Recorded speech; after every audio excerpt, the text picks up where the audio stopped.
अच्छा जी, बिस्मिल्लाहिर्रहमानिर्रहीम। आज हम लोग पढ़ेंगे एडवांटेजेस ऑफ सीएनसी मशीन्स के। सीएनसी मशीन्स के क्या फ़वाइद हैं। तो सबसे पहले इसका फ़ायदा जो है वो ये है कि इंस्पेक्शन की बहुत कम ज़रूरत पड़ती है। इसमें ये नहीं कहा गया कि इंस्पेक्शन की ज़रूरत नहीं पड़ती, क्योंकि इंस्पेक्शन की ज़रूरत पड़ती है लेकिन कम होती है।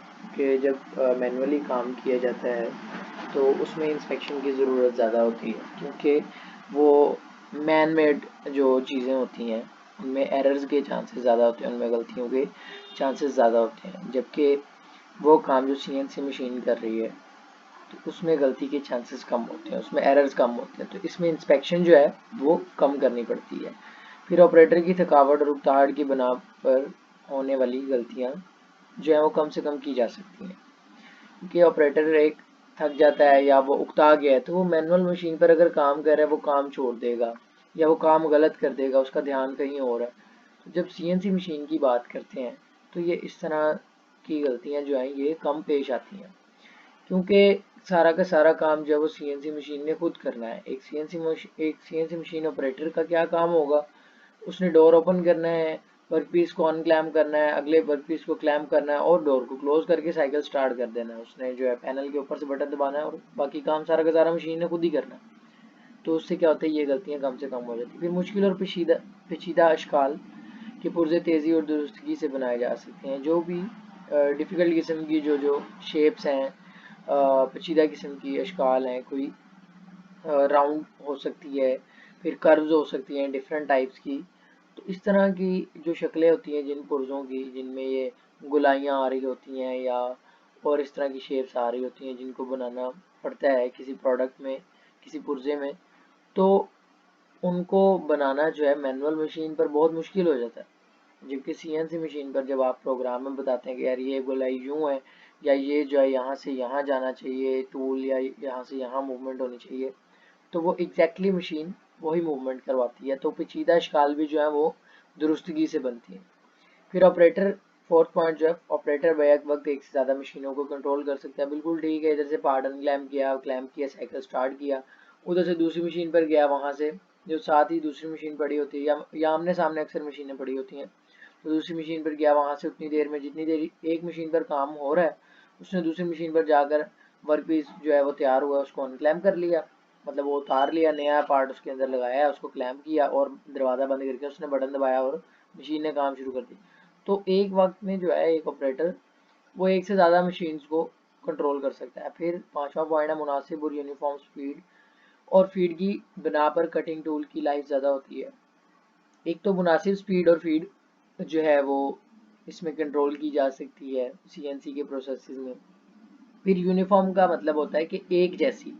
तो जब टूल की जो है फीड या हम स्पीड की बात करें तो वो जब एक जैसी रहती है तो कटिंग टूल की लाइफ जो है वो बढ़ती है, क्योंकि उसमें वेरिएशन नहीं आती, चेंज नहीं हो रही बार बार स्पीड कहीं।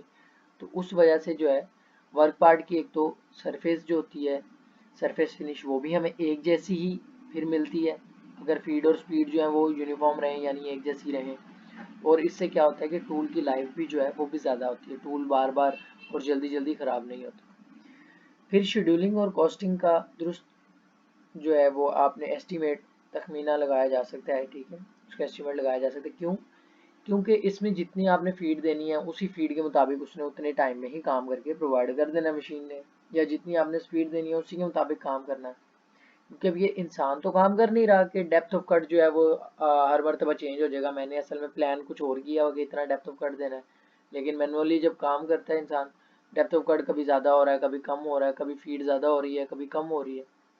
लेकिन जब सीएनसी की बात करें उसको जो चीज़ आपने प्रोवाइड कर दी कि इतनी फीड देनी है, इतनी स्पीड देनी है, इतना डेप्थ ऑफ कट देना है, तो वो उससे ज़रा भी आगे पीछे वो नहीं डेविएट करती, वो उसी जो आपने जो जो उसको वैल्यूज़ दी हैं उसी के मुताबिक वो काम करती है। तो इसमें जो है हमें कॉस्टिंग करना कि कितना टाइम लगेगा, कितना हमारा खर्चा होगा इस पर, क्योंकि असल में टाइम के मुताबिक ही तो जो है ना वो ज़्यादातर कॉस्टिंग की जाती है कि जी इतना टाइम लग रहा है और ये मशीन जो है इसको इतनी जो है इस पर पावर कंज्यूम होती है, मतलब बिजली इतनी खर्च करती है, ये वो।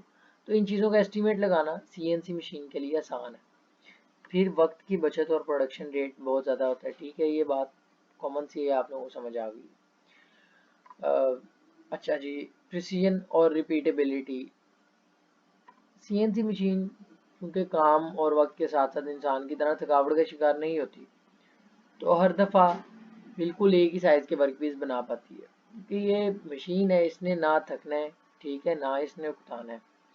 तो जो इसको आपने प्रोग्राम दिया उसको आप बार बार रिपीट कर रहे हैं और इसमें मटेरियल फीड करते जा रहे हैं, तो ये बिल्कुल उसी प्रोग्राम के मुताबिक उसी तरह के पार्ट्स जितने मर्जी आप बार बार बनवाते जाएं, रिपीट करवाते जाएं उसी चीज़ को। तो ये इससे क्या कहते हैं कि रिपीटेबिलिटी या प्रिसीजन भी इस चीज़ को बोलते हैं कि जो चीज़ बनाई जा रही है वो आपस में एक दूसरे से कितनी मिलती हैं।